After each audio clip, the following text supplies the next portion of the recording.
Have you ever wondered why the person who hurts you the most is often the one you crave the deepest? Why walking away feels less like freedom and more like withdrawal? There is a hidden psychological force at work in toxic relationships, one that quietly binds the mind and conditions the heart. It is not weakness, and it is not simply love.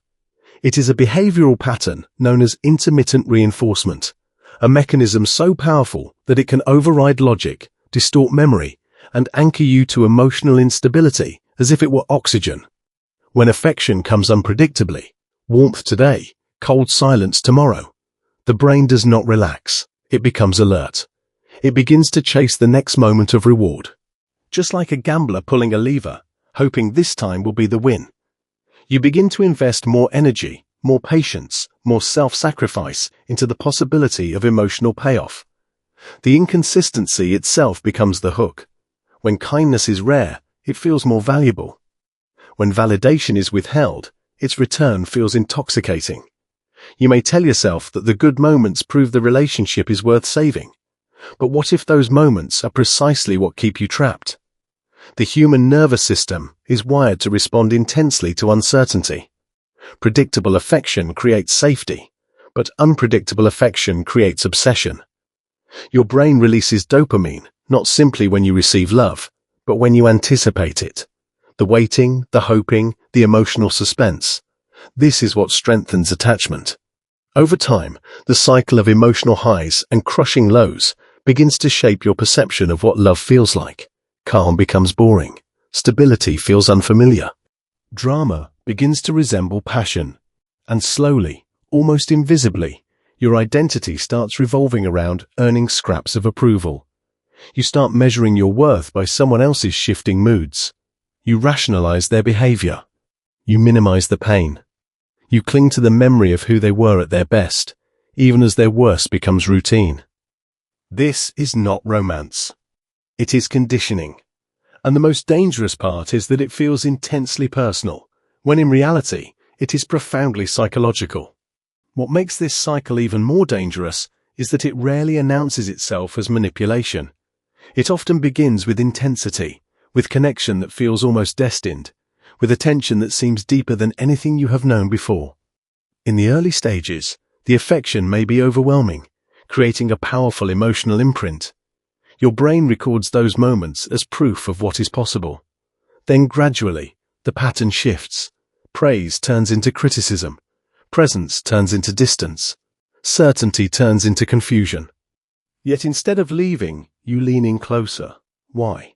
Because your mind is trying to solve a puzzle it believes can be fixed. Behavioral psychology shows that rewards delivered unpredictably produce stronger behavioral persistence than rewards delivered consistently.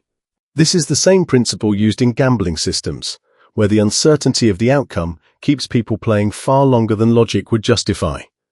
In relationships, the unpredictable reward is affection. The withdrawal of that affection creates anxiety, and the sudden return of it brings relief so intense that it feels like love renewed. Over time, your nervous system becomes conditioned to this rhythm. Stress hormones rise during conflict and silence. Dopamine surges during reconciliation.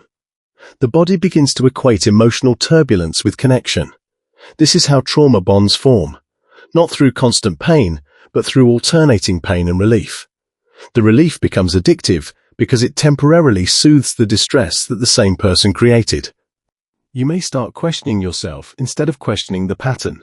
You may believe that if you change your behavior, become more patient, more understanding, more forgiving, the stability will return permanently.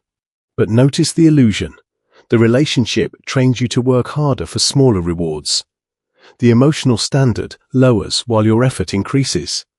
Friends may see the imbalance clearly, yet from inside the cycle, everything feels complex and layered.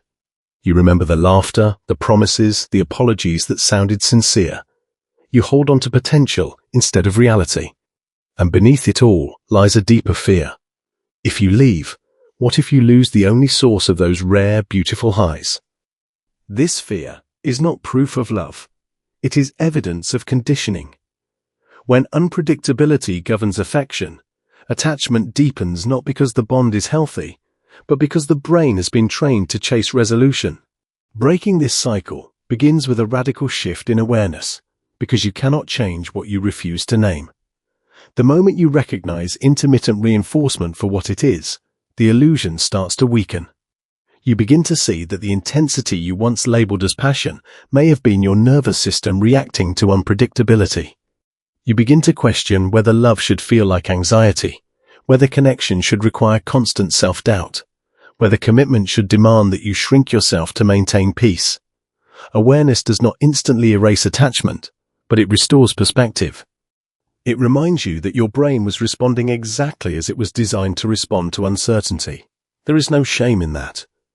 The same mechanism that keeps someone at a slot machine can keep someone in a toxic relationship, yet understanding the mechanism gives you leverage.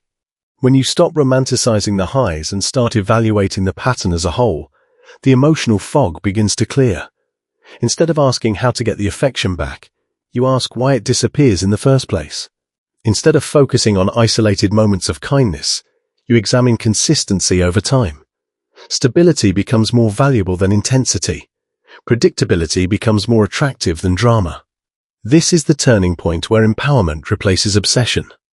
You reclaim your attention, and with it, your identity. Practical steps follow awareness. Reduce exposure to the unpredictable stimulus. Limit contact if possible. Seek environments where emotional responses are steady and respectful. Rebuild routines that calm the nervous system rather than excite it through chaos. Surround yourself with people whose behavior does not fluctuate as a test of your worth. Over time, the craving weakens because the brain adapts to new patterns. Calm stops feeling boring and starts feeling safe. Peace stops feeling empty and starts feeling powerful. You realize that love grounded in respect does not require you to gamble with your self-esteem. The true transformation is internal. You learn to value consistency over chemistry, clarity over confusion, dignity over drama. You understand that walking away is not losing something rare. It is refusing to participate in a cycle that trained you to accept less than you deserve. And if you are benefiting from our topics, please subscribe, like, and turn on the bell notification so you can see our new videos early.